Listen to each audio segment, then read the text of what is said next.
Hi, I'm Dr. Manikanda Prabhu, Vascular and Endovascular Surgeon, Kauvery Hospital.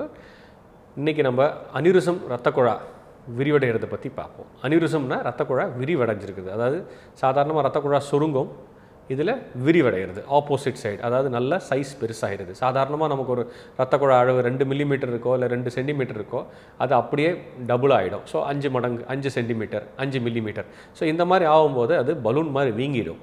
Balloon மாதிரி வீங்கும் போது அது வெடிக்கிறதுக்கு வாய்ப்பு இருக்கும். வெடிச்சதுன்னா அதனால் உங்களுக்கு உயிருக்கு ஆபத்து ஏற்படும். சாதாரணமாக இந்த ரத்தக்குழா உடம்பு ஃபுல்லாக இருக்கிறதுனால எங்கே வேணால் அனியூரிசம் வரலாம்.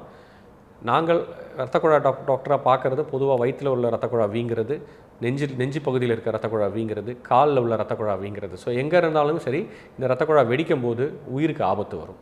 ஸோ இதை நம்ம தடுக்கிறதுக்கு நவீன முறையில் ட்ரீட்மெண்ட் நமக்கு 2 விதமாக இருக்குது. ஒன்று ஓப்பன் சர்ஜரி, இன்னொன்று எண்டோவாஸ்குலர், அதாவது ஊசி மூலியமாக ட்ரீட்மெண்ட் பண்ணுறது. ஓப்பன் சர்ஜரின்றது நாங்கள் ஒரு பிளாஸ்டிக் டியூப், அந்த ரத்தக்குழா எந்த ரத்தக்குழா விரிவடைஞ்சிருக்கோ அதை அப்படியே எடுத்துகிட்டு பிளாஸ்டிக்கில் கிராஃப்ட்ன்ற டியூப் வச்சுட்டு தச்சிடுவோம்.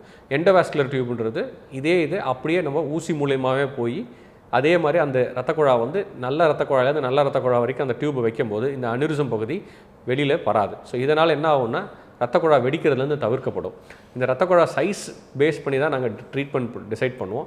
இதை கரெக்டான முறையில் டயக்னோசிஸ் பண்ணணும். இப்போ காலகட்டத்தில் நம்ம அல்ட்ராசவுண்ட் இந்த மாதிரி நிறைய மருத்துவ பரிசோதனைகள் நிறையா இது பண்ணுறதுனால நம்ம ஈஸியாக ரத்தக்குழாயை விரிவடைகிறது நம்ம பிக்கப் பண்ணிடுறோம். இதனால் கரெக்டான முறையில் நம்ம ட்ரீட்மெண்ட் கொடுக்குறோம். ஸோ இதை கரெக்டான முறையில் ட்ரீட்மெண்ட் எடுக்கலைன்னா சடனாக ஒரு நோயாளி டக்குன்னு வெடிச்சோ உயிரிழந்து போகிறதுக்கு வாய்ப்புகள் இருக்குது. வெடிக்கிறதுக்கு முன்னாடியே ட்ரீட்மெண்ட் பண்ணும்போது அதோட சைடு எஃபெக்ட்ஸோ ஆப்ரேஷனோட காம்ப்ளிகேஷன்ஸ் ரொம்ப கம்மியாக இருக்கும்.